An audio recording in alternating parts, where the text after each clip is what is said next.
하나님의 영광을 경험하면 영원히 잊지 못합니다. 제가 미국에 온 지 얼마 안 됐을 때 그랜드 캐년을 방문했습니다. 학교 다닐 적에 그랜드 캐년에 다녀와서라는 그런 수필을 읽은 적이 있습니다. 그렇지만 정말 그랜드 캐년을 방문했던 그날 그 충격을 잊을 수가 없습니다. 얼마나 놀랐는지요. 그 아름다움과 광대함과 영화스러움이 정말 놀라웠습니다. 죄송하지만 좀 두렵기까지 했습니다. 또 이런 나라에서 살고 있는 미국 사람들, 이거 대단한 사람들이다라는 생각까지도 했습니다. 그 다음 아침에 일어났는데 이 거대한 미국이라는 나라가 서서히 움직이는 그런 경험도 하게 되었습니다. 왜 나에게 그토록 경이로웠을까? 그게 하나님의 영광이 드러났기 때문이죠. 그런데 캐년의 영광만 본 게 아니고 돌아오는 길에 자이언트 캐년과 더 브라이스 캐년을 보면서 또 한 번 하나님의 솜씨를 느낄 수가 있었습니다.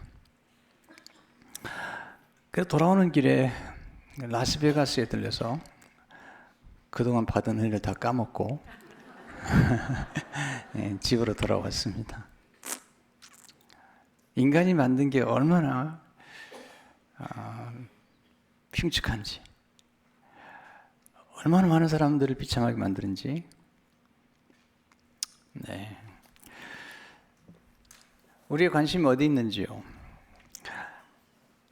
지금 다윗은 하나님의 영광에 대한 관심을 갖고 있고요. 그 영광을 보고 찬양하고 있습니다. 오늘 1절을 보시면 여호와 우리 주여 주의 이름이 온 땅에 어찌 그리 아름다운지요. 주의 영광이 하늘을 덮었나이다. 대단한 찬양이죠. 하나님이 다윗을 너무 사랑했어요. 왜냐하면 다윗이 하나님의 영광을 보았고 그 영광을 본 게 아니라 본 정도가 아니라 즐거워했습니다. 그리고 그 영광을 즐거워하는 정도가 아니라 시로, 노래로, 그리고 연주를 통해서 하나님을 찬양했던 거죠.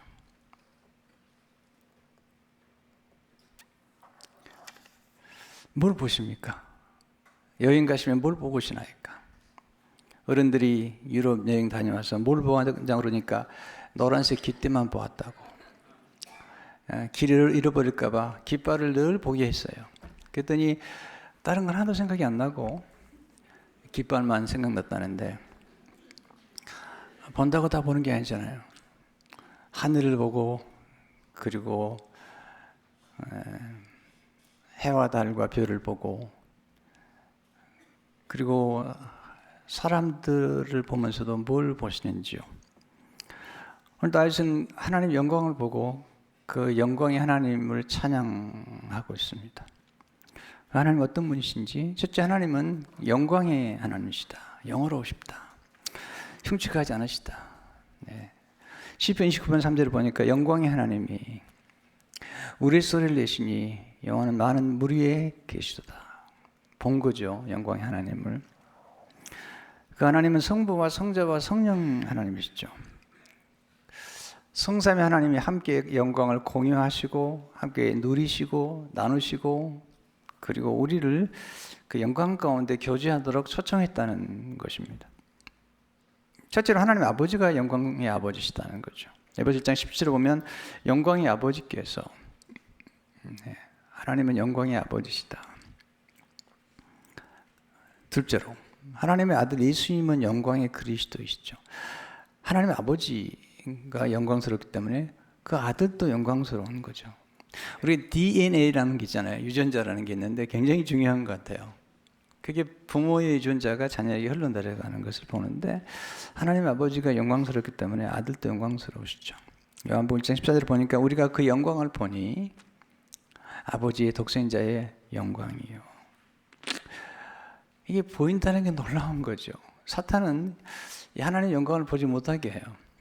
그런데 성령께서 제자들에게 함께 하심으로 그 영광을 보는 거죠.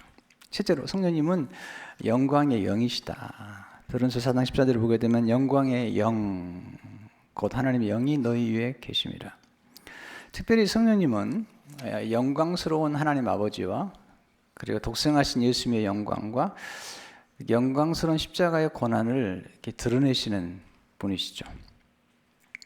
성령님께서 함께 할 때 영광스러운 모습을 보게 되죠. 넷째로, 영광의 성삼위 하나님께서 우리를 영원한 영광소로 들어가게 하신다는 것이, 이게 정말 감동스러운, 우리 같은 죄인에게, 때로 흉측한 우리들에게 우리를 그리스도를 믿게 하시고 또 거룩하게 하셔서 그 영광에 참여케 하신다. 베드로전서 4장 10절을 보면 모든 은혜의 하나님 곧 그리스도 안에서 너희를 부르시사 자기의 영원한 영광에 들어가게 하신 이가, 영광이 영원하는 거죠. 들어가게 하셨다. 하나님 참 너그러세요. 하나님 영광을 나눠주시잖아요. 요한복음 17장 22절을 보니까 내게 주신 영광을 내가 그들에게 주었사오니, 하나님 아버지 영광을 우리에게 나누어 주신 분이시다. 나누어 주신다고 영광이 사라지지 않죠. 하나님 무한한 영광, 영원한 영광에 계시기 때문이죠. 그 영원한 영광을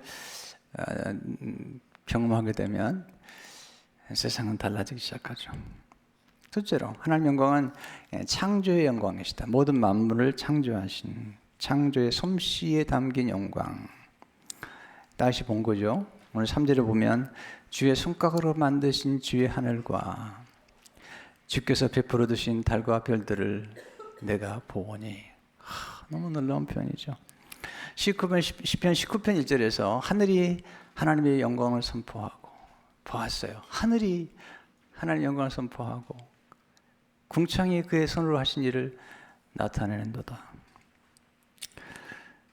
똑같은 하늘을 보고도 이렇게 찬양했던 다윗을 하나님이 너무 좋아하셨죠.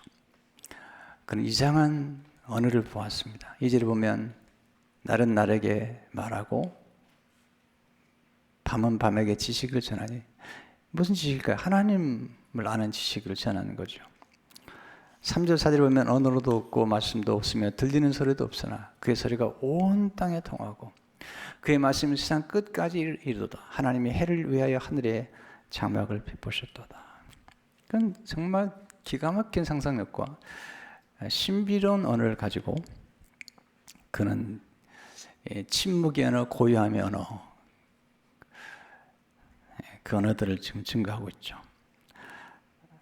그는 시인이기 때문에 해를 묘사하는 것도 달라요. 19편 5절에 보면 해는 그의 신방에서 나온 신랑과 같고 그의 길을 달리기 기뻐하는 장사 같아서. 신랑 같은 해, 그리고 에너지가 넘치는 그 해를 보았죠. 그리고 그의 그 열기가 얼마나 놀라운지 6절에 하늘 이 끝에서 나와서 하늘 저 끝까지 운행하며 그 열기에서 피할 자가 없도다. 제가 이 말씀 묵상하다가 궁금한 게 있었어요. 아니 왜 다윗의 다른 형제들은 이걸 못 봤을까? 왜 다윗만 보았을까? 왜 다윗의 아버지 이새는 이 아름다운 영광을 보지 못했을까? 이게 신비로운데요. 이게 고난의 신비인데 다윗은 아버지께 인정받지 못했어요. 사무엘이 이새 집에 왔을 때 모든 형제들은 다 방 안에 들였지만 다윗은 양치는 거예요. 말제라는 거죠. 막내 아들인데 이 말제라는 히브리 단어가 작은, 보잘것없는, 이게 아버지께 멸시를 당하고 그리고 형제들에게 왕따를 당했어요. 서럽죠. 그래서 혼자 나가서 양을 치는 거예요. 밤이 되니까 집에 들어가지 못하고 양들과 함께 누워 자는데 하늘을 보니 기가 막힌 거예요. 그러니까 인정받고 괜찮았던 형제들은 집안에 있기 때문에 그걸 못 보는 거죠. 그리고 해를 본 거죠. 필립 얀시가 내는 주의 영광을 보는 책 썼는데 거기 보면은 그가 이제 하나님의 영광을 이렇게 보는 경이로움에 대해서 얘기를 해요. 그런 중에 키아르케가르가 썼던 애화를 드는데 한 부자가 마차를 타고 가는 거예요. 근데 부자는 이게 마차를 타고 가기 때문에 이 마차 안에 있기 때문에 밖에서 무슨 일이 벌어지는지 모르는 거예요. 근데 가난한 마부가 마차를 끌고 가면서 찬란한 하늘의 별과 그 아름다운 모습을 즐긴다는 거죠. 이게 모습이잖아요. 부자는 부자기 때문에 마차 안에서 불빛에서 아름다운 영광을 보지 못하는데, 이 마부는 가난하기 때문에 하나님 영광을 보고 있다는 거죠. 제가 읽어드릴게요. 간단해요. 부자는 불 켜진 마차 안에 앉아있고 마부는 차가운 바깥바람을 쐬며 말을 몰고 있다. 부자는 불빛 아래 앉아있었기 때문에 바깥에 펼쳐진 별들의 전경, 마부가 놓칠 수 없었던 그 영광스러운 광경을 보지 못했다. 다윗은 가난했죠.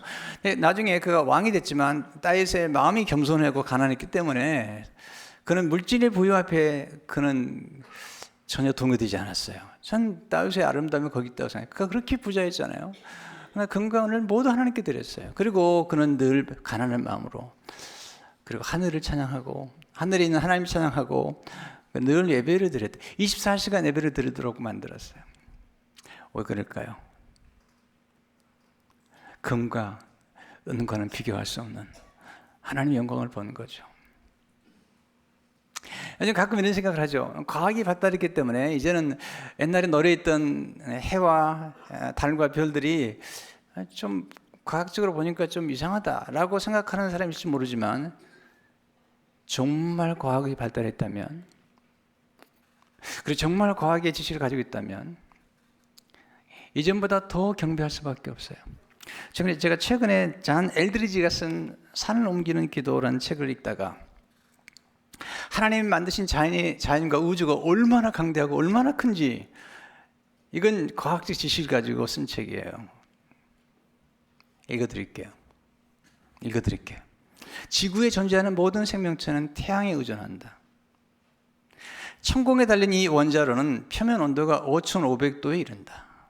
여러분, 어제 굉장히 더웠죠. 110도, 116도까지 올라갔어요. 근데요, 태양의 표면 온도가 5,500도예요.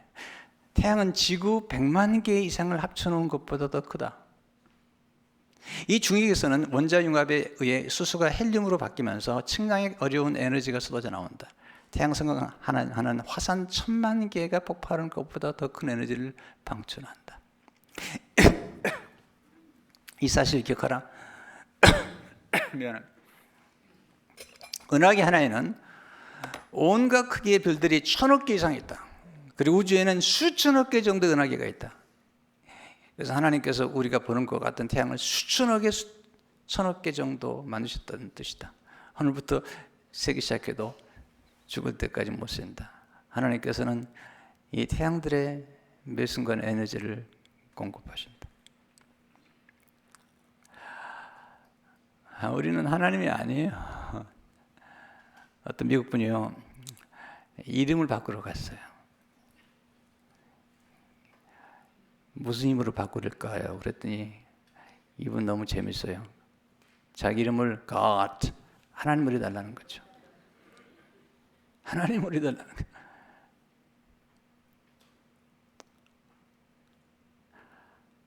하나님은 홍해를 가르시고 매출하게 만나러 백성들을 먹이시고 이 모든 우주를 만드신 분인데, 우리 인간이 너무 까불죠. 그렇지 않아요? 우리가 알면 얼마나 한다고, 우리가 가진 지식이 얼마나 대단하다고. 10분만 숨을 안 쉬어도 우리는 이 세상 사람이 아닐 수도 있거든요. 그런데 우리가 생각하는 하나님을 크게 만들지 않았어요. 자무 조그맣게 만들고 우상을 만들어 놓고 자기 집 앞에 만들어 놓고 마음대로 하겠다는 거죠. 그게 우상이죠. 하나님 말씀대로 믿지 않아요, 우리는요. 내가 스스로 생각한 하나님을 생각해 놓고 하나님 보고 그렇게 얘기하죠. 내가 마음대로 할 테니까 당신은 저쪽 가 계시라고. 여러분 성전에 하나님 영광이 임하는 건 사실이지만 가끔 그런 부모님 계시잖아요. 아이들이 막 교회 안에서 떠들면 야야 하나님이 계시는 곳이야. 굉장히 멋있는 얘기가 있죠. 그 말은 뭐냐면 집에는 없으니까 집에서는 마음대로 하라는 거죠. 엄마 아빠가 마음대로 해도 집에는 하나님이 안 계시다는 거죠. 하나님의 임재 영광은 온 땅에 가득 차 있어요. 우리가 정말 하나님의 놀라운 영광과 임재를 안다면 우리는 생각이 달라질 수 있잖아요.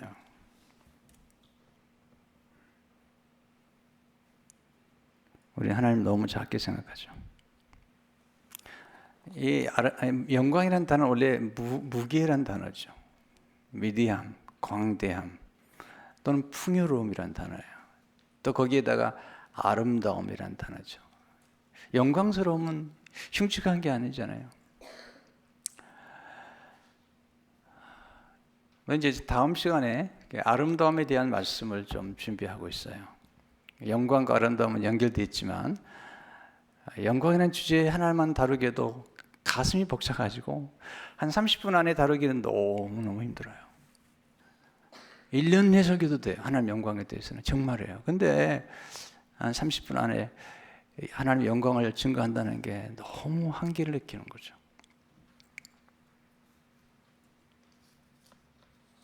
하나님 영광은 아름답잖아요. 조금만 시간을 내서 좀 자연과 더불어 좀 시간을 갖도록 하세요. 여행을 가십니까? 하루 정도는 버스 타지 마시고 보면 여행 너무 바쁘게 지나요. 새벽 4시에 일어나.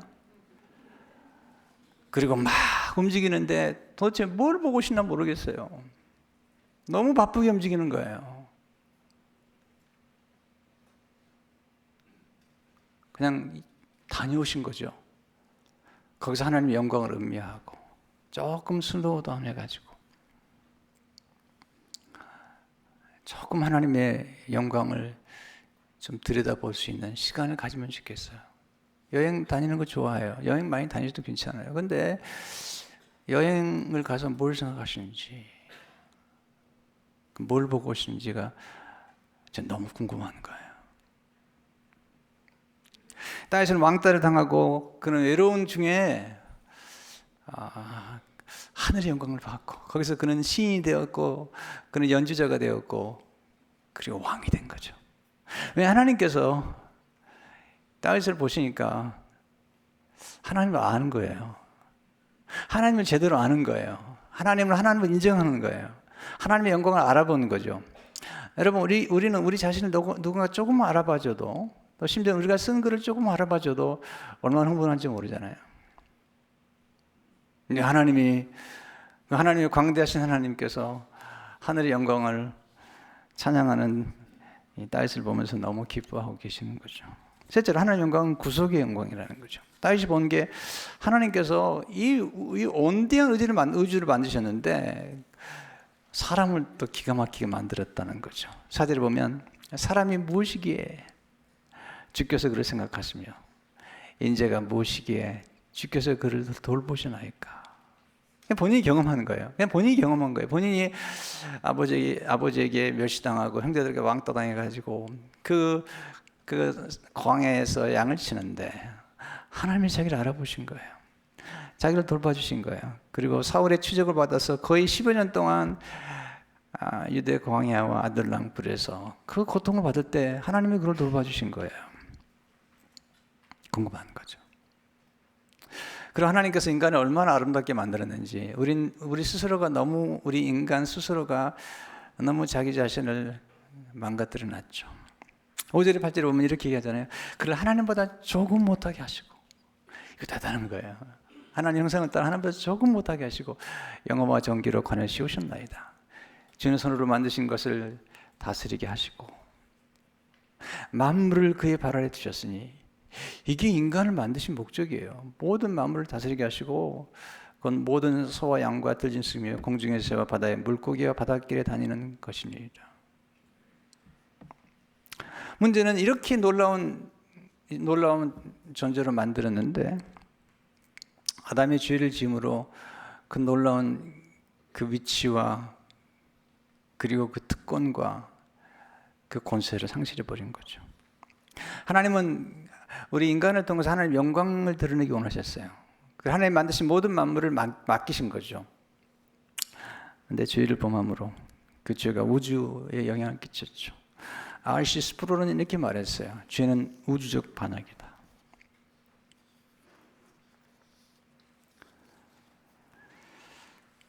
다윗이 이 시편 8편에서 고백한 게 뭐냐면 하나님이 인자를 돌보시고 그리고 영광과 존귀로 거느시우셨다는 겁니다. 그런데 보니까 타락한 거죠.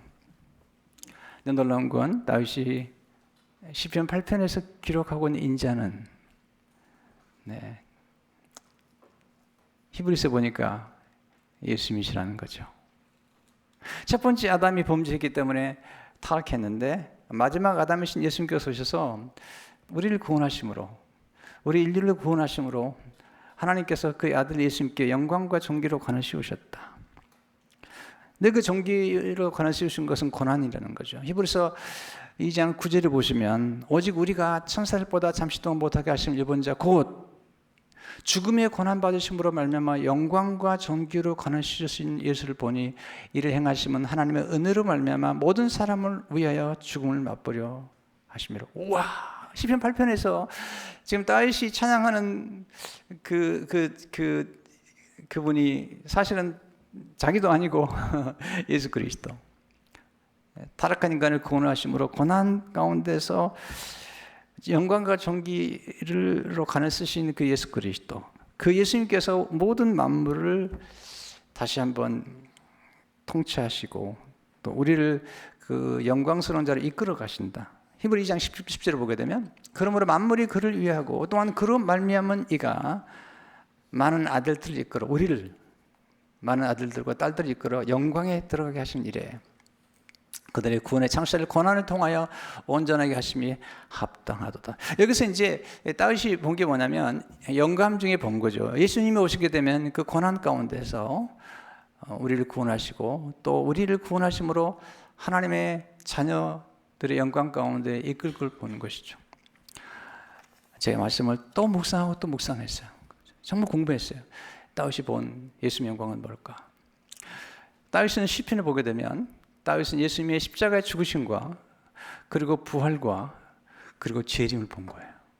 그리고 지금 우리 가운데 역사하는 예수 그리스도의 선한 목자 예수 그리스도의 영광을 보는 거죠. 첫째로 예수님이 십자가의 영광을 증거했어요. 시편 20편 1절을 보면요. 내 하나님 내 하나님 어찌 나를 부르셨나이까? 어찌 나를 멀리하여 돕지 아니하시면 내 신음소리를 듣지 않으시나이까? 다윗이 본 거예요. 다윗이 기록한 거예요. 이게 십자가의 죽으시며 그대로 십자가의 모습이 그대로 나오잖아요. 시편 22편 16절 18절 보게 되면 개들이 나를 에워쌌으며 약한 머리가 나를 둘러 내 수족을 찔렀나이다. 내가 내 모든 뼈를 셀 수 있나이다. 그들이 나를 주목하여 보고 내 겉옷을 나누며 속옷을 집어보나이다. 시편 20편을 집에 가서 그거 보세요. 예수님 십자가에 이제 그대로 나와 있는 거죠. 다윗은 고난의 영광, 십자가의 영광을 보는 거죠. 둘째로 예수님의 부활의 영광을 증거했죠. 시편 16편인데요. 한번 집에 가서 보시면 놀라워요. 이 시편 16편의 말씀을 가지고 베드로가 예수님의 부활을 증거합니다. 베드로가 인용한 사도들이 인용한 시는 시편 16편 8절 11절의 말씀이죠. 다윗이 그를 가리켜 이르되 내가 항상 내 앞에 계신 주를 배웠으며 나를 요동하지 않게 하시기 위하여 그가 내 우편에 계시도다. 그러므로 내 마음이 기뻐하였고 내 혀도 즐거워하였으므로 육체도 희망에 거하리니 이는 내 영혼을 은비 버리지 아니하시며 주의 거룩한 자로 썩음을 당하지 않게 하실 것이미로다. 주께서 생명의 길을 내게 보이셨으니 주 앞에서 내 기쁨이 충만하게 하시리로다 하였으므로 거룩한 자로 썩음을 보지 않게 하겠다. 이 누구죠? 예수님이시잖아요. 실제로 예수님의 재림의 영광을 증거해요. 예수님의 초림의 영광은 고난이지만 예수님이 다시 오시게 되면 놀라운 영광인데 그게 시편 22편을 지나서 23편을 24편에 보면 기록해 7절 8절을 보게 되면 문들아 너 머리를 들지어다.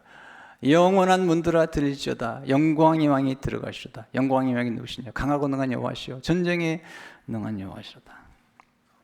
그러니까 시편에 예수님의 십자가의 죽으심과 부활과 재림을 다 보여주고 있잖아요. 근데 선한 목자이신 예수님의 영광을 증거했죠.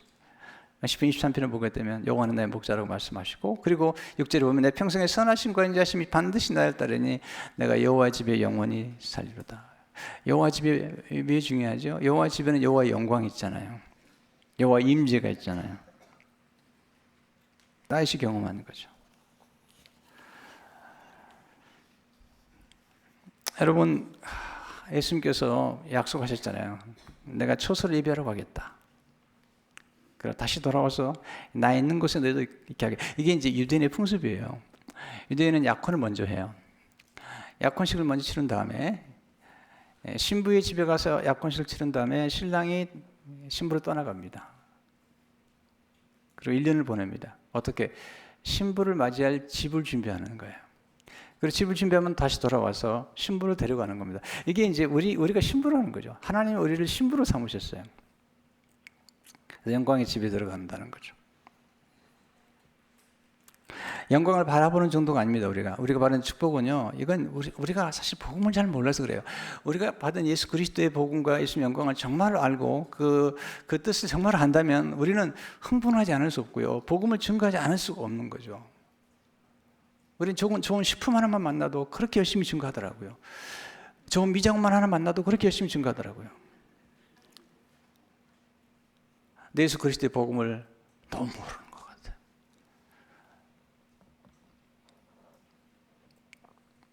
우리가 지금 계속 하나님의 영광과 하나님의 지식을 알고 공부하는데요. 우리는 조금 더 복음을 더 깊이 할 필요가 있어요. 여러분, 하나님의 영광을 맛보고 알고 하나님께 영광을 돌리십시오. 다윗은 경험했잖아요. 사람들은 이상하게 예수님 오셨을 때 사람들의 영광을 하나님 아버지 영광보다 더 좋아했다고 그랬어요. 이게 인간이 가지고 있는 어리석음이죠. 사람의 영광은 오래가지 않아요. 사람의 아름다움과 사람의 영화로움은 오래가지 않아요. 또 사람의 영광은 그 영광 때문에 망가집니다. 압살론이 얼마나 아름다웠습니까? 흠이 없었잖아요. 그러나 얼마나 교만했습니까? 하나님의 영광은 그렇지 않잖아요. 우리는 하나님의 영광을 가까이 할수록, 잘 들으세요. 가까이 할수록 하나님의 영광의 광채를 힘입게 돼요. 우리는 누구를 가까이 하는데 우리 인생이 다 달라지는 것 같아요. 그래서 아무리 강조해도 지나치지 않습니다.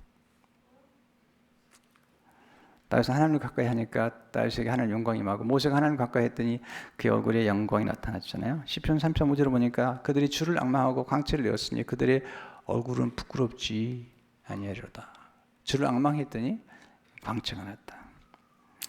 고린도 3장 18절을 보니까 우리가 다 수건을 벗은 얼굴로 거울을 보는 것 같이 주의 영광을 보매 그와 같은 형상으로 변화하여 영광에서 영광에 이르니 곧 주의 영으로 말미암이니라.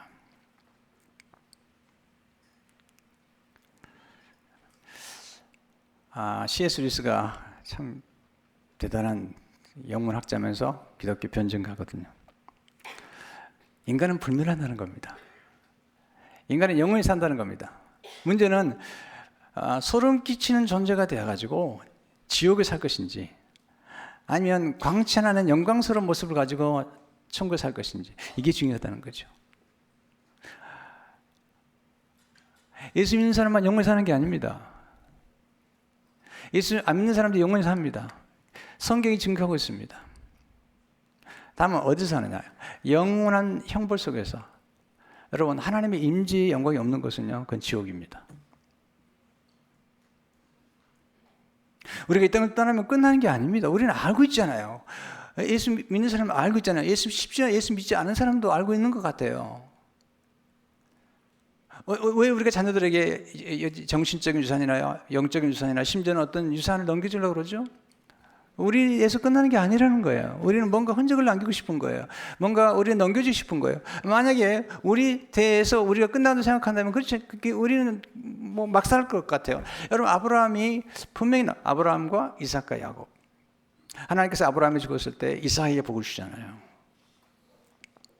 계속 영광스러운 영광들이 계속 이어지는 거예요. 우리는 generation to generation, 다음 세대를 바라볼 수밖에 없는 거잖아요.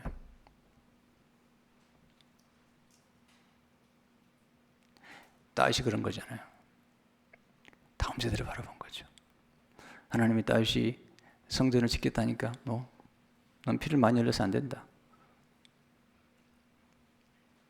평화의 사람이 지어야 된다. 솔로몬이잖아요. 여러분 그거 아세요? 교회가 싸우면요 성전 건축 못합니다. 성전 건축은 평화로울 때 하는 거예요. 하나님 평화를 줄 때 하는 겁니다. 할렐루야. 이게 싸우고 어떻게 성전을 건축하겠어요? 그러니까 하나님께서 말씀하셨다. 다윗아 너는 성전을 건축한 것 좋다. 그러나 next generation 그리고 말씀하시네 너의 후손 가운데 예수님 올 거라는 거죠. 그리고 정말 예수님 오셨잖아요. 여러분 보세요. 우리는 우리 시대에 끝나는 게 아닙니다. 우리 자녀들에게 우리 손주들에게 또 영적인 우리가 키우는 다음 제너레이션에게 흘러내려가는 것이잖아요. 문제는 우리가 선택하라는 거죠. 하나님 은혜 가운데 되는 거지만 동시에 우리 선택해야 되는데 흉측한 존재로 살아갈 것인지 아니면 영광스러운 광채로 나오는 존재로 C.S. 루이스가 말하잖아요. 우리가 농담을 주고받고 같이 일하고 결혼하고 무시하고 때로는 이용해 먹는 사람들은 불멸의 존재들입니다. 불멸의 소름 끼치는 존재가 되거나 영원한 광채가 될 이들입니다. 하나님 우리가 영원한 광채가 되기 원하시죠. 여러분 마귀를 가까이 하거나 또는 악은 흉악하고 아름답지 않습니다. 제가 다음 시간에 말씀드리겠지만 선한 게 아름답습니다. 악은 흉측합니다. 사람을 죽이고 파괴하고 흉측한 거죠. 어떻게 하나님 영광을 돌릴 수 있을까요? 뭐 굉장히 다양한 방법 같아요. 시간이 더 없기 때문에 다 얘기 못해요. 몇 가지만 하나님의 맡기신 일을 이루어 하나님께 영광을 돌리는 거죠. 하나님 우리에게 맡긴 일이잖아요. 요한복음 10장 4를 보면 아버지께 내게 하라고 주신 일을 내가 이루어 아버지를 이 세상에서 영화롭게 하시오니. 여러분 질문해 보세요.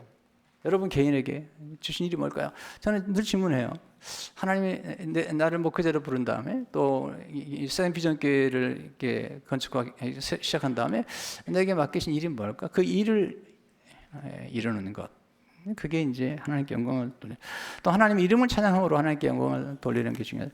다윗은 하나님의 영광을 늘 이름을 찬양하는 시편 8장 9절에 보면 여호와 우리 주여 주의 이름이 온 땅에 어찌 그리 아름다운지요. 하나님을 사랑할 수밖에 없어요. 여러분 기도 많이 하면 영광을 드릴 수 있습니다. 기도가 중요합니다. 요한복음 10장 13절을 보게 되면 너희가 내 이름은 무엇을 구하지 내가 행하리 이는 아버지로 하여금 아들로 말미암아 영광을 받으시게 하려 함이라. 착한 일을 행함으로 하나님께 영광을 돌리시죠. 마태복음 10절에 보니까 이같이 너희 빛이 사람에게 비추게 하여 그들로 너희 착한 행실을 보고 하늘에 계신 내 아버지께 영광을 돌리게 하라. 앞으로 우리 교회가 더 착한 일을 많이 해야 됩니다.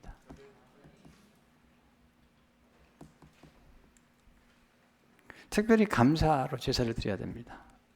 시편 50편 14절 보면 감사로 제사를 드린 자가 나를 영화롭게 하나니. 여러분 무슨 일을 만나든지 간에 감사하셔야 돼요. 무엇을 하든지 하나님께 영광을 위하여. 오늘 10장 30절에 보면 그러니 너희가 먹든지 마시든지 무엇을 하든지 다 하나님의 영광을 위하여 하라. 하나님 영광에 늘 관심을 가지시고 그 영광 속에 들어가려면 꼭 기억할 게 있습니다. 그게 고난입니다. 로마서 8장 17절에 보면 놀라운 표현을 자네면 또한 상속자 곧 하나님의 상속자의 그리스도와 함께한 상속자니 우리가 그와 함께 영광을 받기 위하여 고난도 함께 받아야 할 것이니라.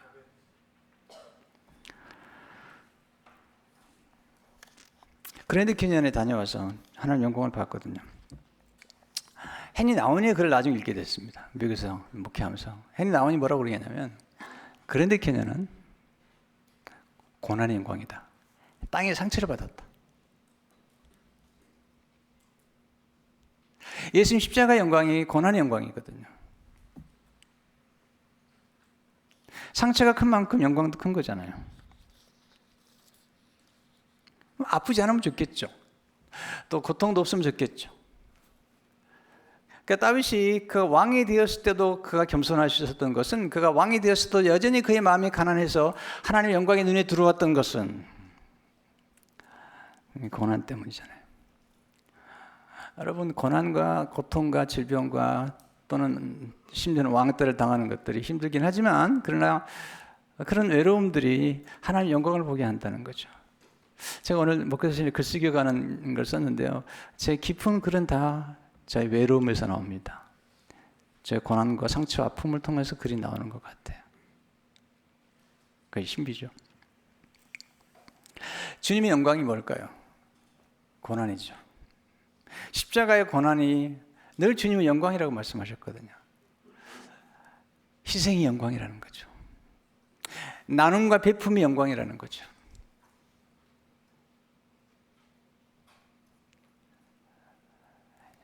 여러분, 이기적이면 흉측해집니다. 네, 괴물이 되는 거죠.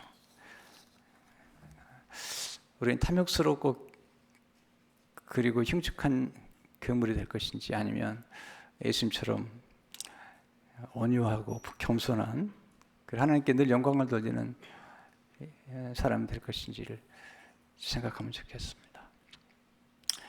핸델이 메시아란 놀라운 곡을 썼잖아요. 핸델은 작곡할 때마다 하나님 영광을 위하여, 그리고 작곡이 마칠 때마다 하나님 영광을 위하여. 저와 여러분들이 살아가는 모든 이유가 여기 있습니다. 하나님의 영광을 위하여. 기도하겠습니다. 하나님 아버지, 우리의 관심이 하나님께 있게 하시며 이 우주를 수많은 은하계를 만드신, 위대하시고 광대하시고, 그러면서도 우리 한 사람 한 사람을 돌보시는 그 섬세하신 하나님의 사랑을 기억하며 예수 그리스도를 바라보며 고난 가운데 더욱더 아름다워지는, 그리함으로 하나님께 영광을 돌리는 우리 모두가 되게 하옵소서. 예수 이름으로 기도합니다.